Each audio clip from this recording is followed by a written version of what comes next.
Good morning बच्चों। आज हमारा टॉपिक है परिमेय संख्याओं का संख्या रेखा पर निरूपण। बच्चों, परिमेय संख्याएं क्या होती हैं? विभिन्न प्रकार की संख्याओं के बारे में हम पहले ही पढ़ चुके हैं।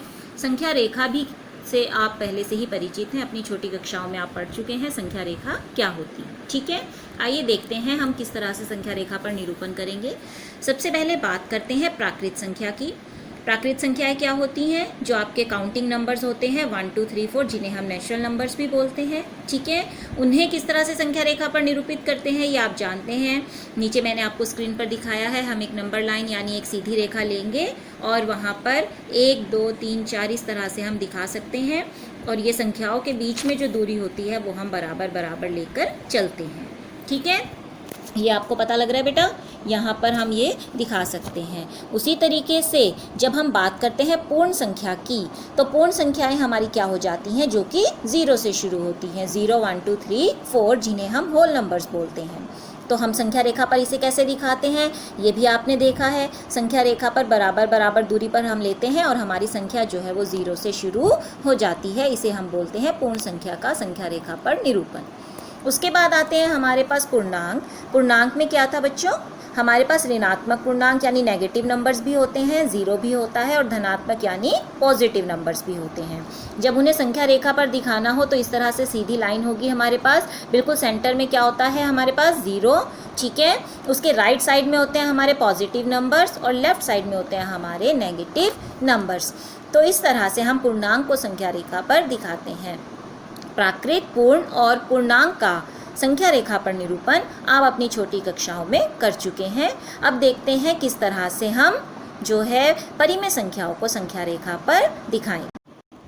देखो बच्चों, परिमेय संख्या क्या होती है? परिमेय संख्या जैसे लिखा हुआ है 1/2 हम पढ़ चुके हैं। परिमेय संख्या जो p/q के रूप में लिखी जाती है, यानी जहाँ पर एक अंश होता है और एक हर होता है। अब अगर हमें 1/2 को संख्या रेखा पर दिखाना है या इस तरह की किसी और परिमेय संख्या को, तो हम कैसे दिखाएंगे? ध्यान से देखिए, मैंने लिया है केस 1 लिया है उचित भिन्न। उचित भिन्न क्या होती है बेटा? उचित भिन्न वो होती है जहाँ पर हर जो है वो अंश से बड़ा होता है। हर अंश से बड़ा होता है, ये आप पहले भी पढ़ चुके हैं। वो उचित भिन्न होती है यानी नीचे की रकम जो है वो बड़ी है और ऊपर की छोटी। जैसे मैंने लिया है 4/7। अब अगर इसे हमें संख्या रेखा पर दिखाना है तो हम कैसे दिखाएंगे? बच्चों, जब भी कोई उचित भिन्न है यानी जिसमें हर बड़ा है और अंश छोटा है, उसे अगर हम डिवाइड करके देखेंगे, जैसे मैंने यहाँ दिखाया भी है आपको, तो वो हमेशा कहाँ आएगा? 0 और 1 के बीच में आएगा। ठीक है, वैसे भी आप समझ रहे होंगे, अगर छोटे नंबर को हम बड़े नंबर से भाग करेंगे तो वो हमारे पास क्या होगा? सबसे पहले तो 0 ही होगा। 0 पॉइंट समथिंग जो है हमारा कुछ आंसर आता है। जैसे यहाँ देखिए, मैंने 4 को जब मैं 7 से भाग कर रही हूँ तो मेरे पास 0.5 आ रहा है। ठीक है, तो हमेशा उचित भिन्न का जो हम संख्या रेखा पर निरूपण करेंगे वो हमेशा 0 और 1 के बीच में आएगा। इस चीज़ का ध्यान रखना है आपको। अब बात करते हैं 4/7। क्या मतलब हुआ? 0 और 1 के बीच में जो नीचे संख्या होती है, नीचे क्या है यहाँ पर? 7। हमें 0 और 1 के बीच के 7 बराबर हिस्से करने हैं। 7 बराबर हिस्से कैसे होंगे? उसके बीच में बराबर बराबर दूरी पर ये मैंने 6 निशान लगा लिए। ठीक है बच्चों, ये 7 बराबर हिस्से हो गए। पहला निशान जो है वो क्या हो गया? फिर 1/7। दूसरा क्या हो गया? 2/7। तीसरा हो गया 3/7, 4/7, फिर 5/7, 6/7, और आखिरी जो होता है 7/7 वो हमारा क्या बन जाएगा? 1 बन जाएगा, क्योंकि 7 को 7 से काट कर हमारे पास क्या आएगा? 1 आ जाएगा। ठीक है, समझ रहे हैं आप ये बात? इस तरह की संख्याओं को हम किस तरह से निरूपित करेंगे? 0 और 1 के बीच में जो नीचे लिखा हुआ है हर में, उतने हमें उसके बराबर हिस्से करने हैं। तो 4/7 ये आपको दिखाई दे रहा है। जो चौथा निशान है वो क्या हो जाएगा? 4/7। इस तरह से हम 4/7 को संख्या रेखा पर दिखा सकते हैं। ठीक है, अब आता है हमारे पास अनुचित भिन्न। अनुचित भिन्न कैसे होगी बच्चों? अनुचित भिन्न वो भिन्न हो जाती है जहाँ पर अंश तो बड़ा होगा और हर जो है हमारा छोटा होगा। ठीक है, जैसे कि 9/5, यहाँ 9 बड़ा है और 5 छोटा है। अब इस केस में हम क्या करेंगे, यहाँ देखिए, यहाँ हमारा जो नंबर है वो 0 और 1 के बीच में नहीं आएगा, हमेशा वो 1 से बड़ा होगा। 1 से 2 के बीच हो सकता है, 2 से 3 के बीच हो सकता है, ठीक है। अब यहाँ पर क्या हो रहा है हमारा, जब मैंने 9 को 5 से भाग किया तो देखिए मेरे पास आ रहा है 1.8, 1.8। तो वो क्या हो रहा है, 1 और 2 के बीच में आएगा। तो ध्यान से देखिए मैं किस तरह से दिखा रही हूँ, बराबर बराबर दूरी पर मैंने क्या लिया हुआ है, 0, 1 और 2।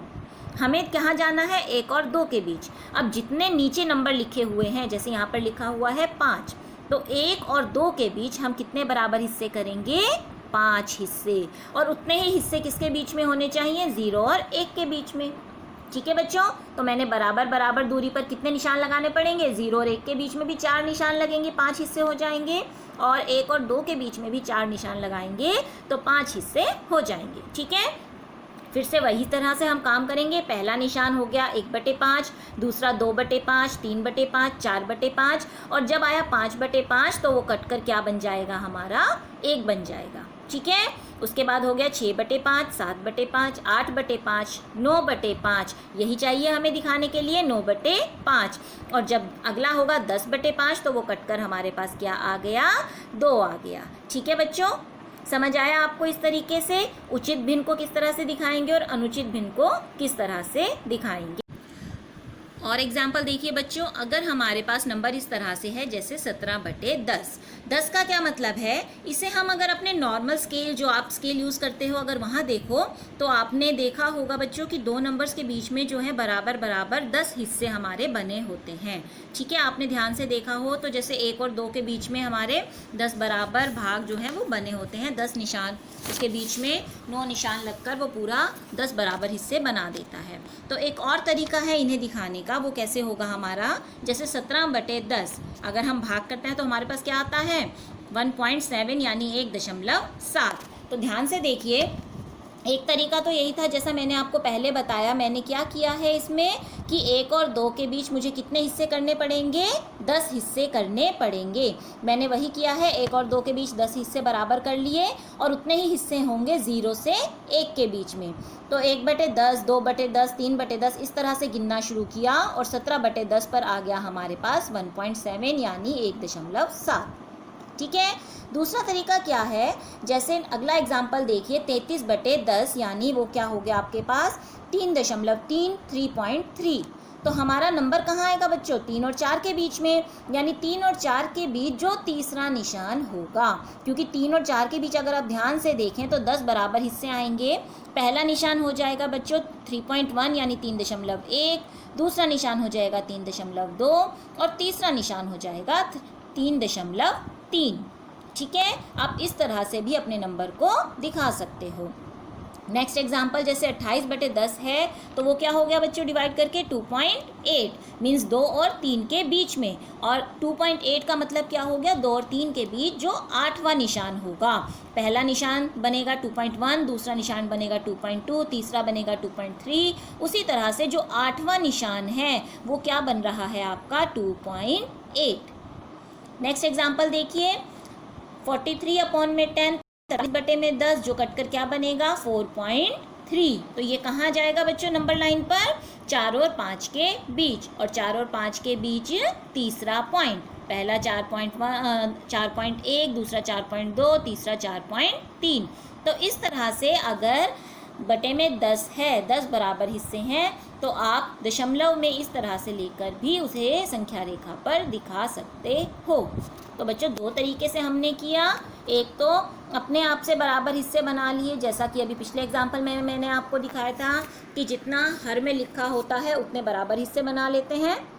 और दूसरा तरीका ये है, जब हमारे पास बटे में 10 दे रखा है तो हम उसको जैसे हम अपना स्केल यूज़ करते हैं वैसे स्केल की तरह भी दिखा सकते हैं। उम्मीद करती हूँ कि ये आपको आज का टॉपिक जो है संख्या रेखा पर निरूपण समझ आ गया है। तो आज की अपनी ये वर्कशीट अब आप सॉल्व कर सकते हैं।